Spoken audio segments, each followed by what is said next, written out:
In this video, I'm going to be covering how I made this epic modular fence. It's perfect for any graveyard, manor, or honestly, any scenario in which you want to have this kind of gothic looking fence. Starting this project off, we're going to mill down some foam to 1-inch rods. Then I'm going to cut most of those 1-inch rods into 1-inch, 2-inch, and 4-inch lengths. I'll channel almost all of my 2-inch and 4-inch sections with the same jig from my wall video. There'll be a link to the stencils for the jigs in the PDF below. Setting my proxon to 3/4 of an inch. I'll cut down the height of my channeled sections to give the top of the brick part of the fence a lower to the ground look. And now I'm gonna pop one of those unused 1-inch rods into another simple jig that I made. The link will be down below for the stencil. I'm gonna use this jig to make these pyramid-like shapes, to be the toppers for my brick and also to contain the metal fencing. I'm gonna cut most of the pyramids in half, or 1/2 inch to be specific. After the pyramids are made, I'm gonna rotate them and put them back into the jig and angle one side of them. And when I'm doing this, I'm gonna be careful to keep the edge of the foam flush with the edge of the jig. With all these pieces cut, we'll move on to assembling the foam. I made 2 main fence sections, straights and corners. Starting with the straights, I'm simply going to combine the pyramid halves with the 4-inch straight channeled sections using tacky glue. When I'm doing this, I'm doing my best to place them directly center and perfectly flush at the ends of both sides of the 4-inch rod, leaving the interior side to be the angled section. The corners, however, are quite a bit different, and to get started, we're going to take a full pyramid that I angled one side of, and using a miter box, I'll miter the flat side. Then I'll do the same thing to another pyramid, but I'll flip it over first so that when they're put together, they make a 90-degree. With that complete, I'll place the same half pyramids on the corners and glue them all down to the base. Lastly, I'm going to quickly show how I made 4-inch ruin sections by combining 2 2-inch lengths. One of them channeled and one of them unchanneled. And I placed only 1/2 pyramid on just the channeled side here. The other side we're gonna damage later on. After all that's complete, I'm gonna start by doing a little bit of pen work. Marking out 1/4 inch height and 1/2 inch lengths for the bricks on all the sides. And for the pyramid tops, I'm just gonna freehand the lines. Then when it comes to drawing in the center, I'm not gonna use a brick pattern at all. Instead, I'm just gonna make random jagged lines. After I have it all drawn out, I'll trace it with my hot knife because I love the way that this effect looks in the end.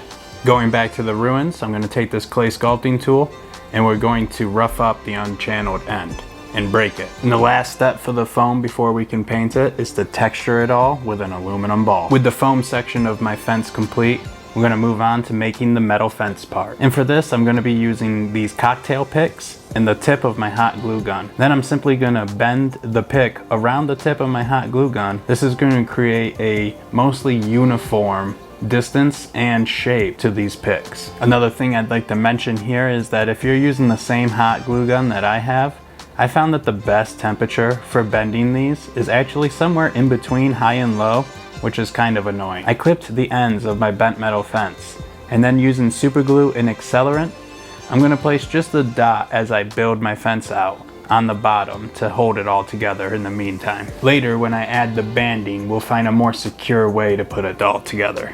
But for now, I need it to just stay in place. And I built my fence sections in 2 different lengths, 10 straights and 5 straights, and always ending the fence section on bent sections. Next, I'm gonna take these strips of 1/8 cardstock, which I cut out using my Cricut, but you could cut out by hand easily enough, and I'll individually bind the fence joints near the top of the fence. I didn't do this in any measured way, but I kind of wish I would have in the end, so you should learn from my mistake here. After that, I'm gonna double down and make another mistake, and I'm gonna clip the bottoms of my metal fencing and glue them down into place. In retrospect, I would wait to glue them in, and I would paint it all separately and combine it much later in the process. When you do go to glue it in, however, be sure to press the metal fencing into the foam a little bit and create a nice little indent for your fence to sit in. Finally, I decided that the fence was a little bit too square for me, and I added some accents to the base in the form of bricks. I'm not sure how much I really love the effect that this made, but I like it enough where I think I'm gonna be trying it again in a future project. Next, I'll cover the fence in the classic Mod Podge and black paint. Then I'm gonna hit up the fence links and paint them black, but for this part, I'm gonna use my airbrush. I plan on painting the stone pattern for this fence in the same manner that I painted the magic tower. And I'm gonna take it through a couple of different dry brush steps. Starting first with a darker pewter gray, and then moving in with a light granite gray, before doing a thorough overbrush with the warm gray. After that, I'm gonna pick out individual bricks with a burnt sienna, the pewter gray, and the granite gray. Although the last here, the granite gray, isn't really super notable. After that, I'm gonna lightly dust it all over with the granite gray as well to help tie it in a little bit, before I hit the entire thing with my mix of raw umber and black oil washes. My next challenge for this project was to come up with a cheap and easy rust effect for the metal. What I finally came up with was to start with a mix of tacky glue and baking soda, and then paint this on to add a gritty paste to the metal. This simulates that far gone kind of corrosive look. Then I'm simply gonna cover it in this Vallejo game ink called Skin Tone, which I actually feel like has really nice rust looking colors. It was at this point in the project that I noticed I hadn't finished my corner sections, so I'm gonna go ahead and do that now, channeling out the bottom with a hot knife and a clay sculpting tool. After that, I added some flock as some final touches to the fence, just to give it that little extra detail. And finally, I'm gonna press the T50 staples in groups of 2 in the bottom channels. This is gonna let it grab onto my magnetic rails. So with that, I'd like to thank all my amazing patrons, especially Michael and Natalie the Murphy Destroyer. Thank you guys for your support. And if you want to help support the channel, but you're not quite ready to be a Patreon member, then head on over to my Etsy shop, link will be down below. There you can find some t-shirts designed and made by yours truly. And I tried to do a good job here and make something that's both kind of funny and entertaining, but will also be a pretty cool shirt to wear. So go ahead and check it out if you're interested. Like if you liked the video, subscribe if you want to see more, and until next time, keep all your fantasy fantastic.